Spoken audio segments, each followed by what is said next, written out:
اہم خبر شامل کریں گے۔ سمندر کی گہرائی میں ٹائٹن کے ساتھ کیا ہوا ہوگا؟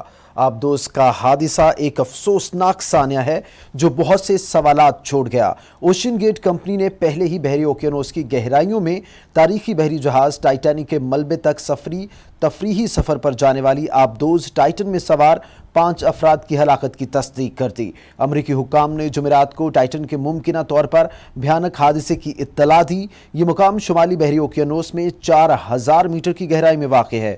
کینیڈا کے کوسٹ گارڈ کے مطابق انہیں ملبہ ملا ہے جس سے پتہ چلتا ہے کہ آبدوز سمندر کے پانی کے دباؤ سے انتہائی بھیانک طریقے سے تباہ ہوئی۔ انہوں نے اس واقعے میں مرنے والوں کے لیے تعزیت کا اظہار کیا۔ اب ماہرین اس بات کی تحقیق کریں گے کہ کیا ہوا اور اس سے بچنے کے لیے کیا کیا جانا چاہیے تھا۔ وہ اپنی تحقیق میں ٹائٹینک کے قریب سے ملنے والے ٹکڑوں کا جائزہ لیں گے۔ برطانوی رائل نیوی کی آبدوز کے سابق کپتان ریان رمزی کے مطابق حکام اس سانحے کو ہر پہلو سے سمجھنے کے لیے زیادہ سے زیادہ ملبہ اکٹھا کریں گے۔ ان کے مطابق یہ ہوائی جہاز کے حادثے سے مختلف نہیں ہوگا، بس فرق یہ ہے کہ یہاں کوئی بلیک باکس نہیں ہے، اس لیے آپ آبدوز کے آخری حرکات خود نہیں دیکھ پائیں گے، لیکن وہ جتنے پرزے جمع کر سکتے ہیں جمع کریں گے۔ ان کو سٹرکچرل رپچر، ساختی ٹوٹ پھوٹ کا تجزیہ کرنے کے قابل ہونا چاہیے۔ ٹائٹن آبدوز میں کسی بھی ممکنہ دراڑ پر جانے کی صورت میں وہ کسی خاص نتیجے تک پہنچ جائیں گے کہ آخری لمحات میں کیا ہوا ہوگا۔ ٹائٹن کے سمندر سے ملنے والے ملبے کے 5 ٹکڑوں میں اس کا پچھلا ڈیک اور آبدوز کے سامنے کا ایک حصہ ملا۔ یہ حصے ٹائٹینک سے تقریباً 500 میٹر کے فاصلے سے ملے ہیں۔ کوسٹ گارڈ کے ریئر ایڈمرل جان مارگٹ نے کہا کہ بحری اوقیانوس میں دھماکے کے وقت کا تعین کرنا ابھی قبل از وقت ہے۔ تاہم ملبے کو تلاش کرنے کے چند گھنٹے بعد امریکی بحریہ نے کہا کہ کچھ دن پہلے اس نے ٹائٹن کا سطح سے رابطہ ختم ہونے کے بعد ایک دھماکے کی آواز کا پتہ لگایا۔ اتوار کو ٹائٹن آبدوز کا باہر کی دنیا سے رابطہ منقطع ہو گیا تھا۔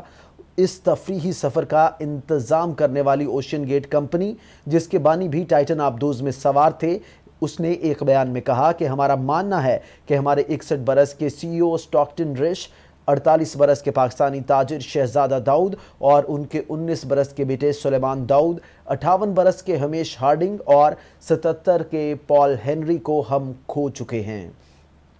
تحقیقات میں کاربن فائبر کے ان ٹکڑوں کا کلیدی کردار ہوگا جو اس ٹائٹن آبدوز کی ساخت میں استعمال کیے گئے تھے۔ اہم سوال یہ ہے کہ کیا اس آبدوز کی ساختی خرابی ہی تھی جس کی وجہ سے یہ پاش ہو گئی؟ کاربن فائبر فیلیمنٹس کی سمت کا تجزیہ کرنے کے لیے ہر ٹکڑے کا ایک خوردبین کے ذریعے باریک بینی سے جائزہ لیا جائے گا اور اس حادثے کے درست مقام کا پتہ چلایا جائے گا۔ یونیورسٹی آف ساؤتھ تھمپٹن کے پروفیسر بلیئر تھارٹن نے بی بی سی کو بتایا کہ اپنی رائے دی ہے کہ اس آبدوز کے ساتھ کیا ہوا ہوگا۔ انہوں نے کہا کہ آبدوز میں خرابی پیدا ہونے کے بعد یہ سمندر میں ناقابل یقین حد تک دباؤ کا شکار ہوئی ہوگی، جس نے ایفل ٹاور کے وزن کے برابر یعنی 10,000 ٹن کے دباؤ سے اس آبدوز کو کچل دیا ہوگا۔ اس کے مطابق ہم اس آبدوز کے مرکزی حصے میں ایک بہت ہی طاقتور دھماکے کے بارے میں بات کر رہے ہیں۔ تفتیش کاروں کو یہ بھی تجزیہ کرنا پڑے گا آیا کہ اس آبدوز کا سفر پر روانہ ہونے سے قبل ضروری معائنہ نہ ہونے کی وجہ سے حادثہ پیش آیا۔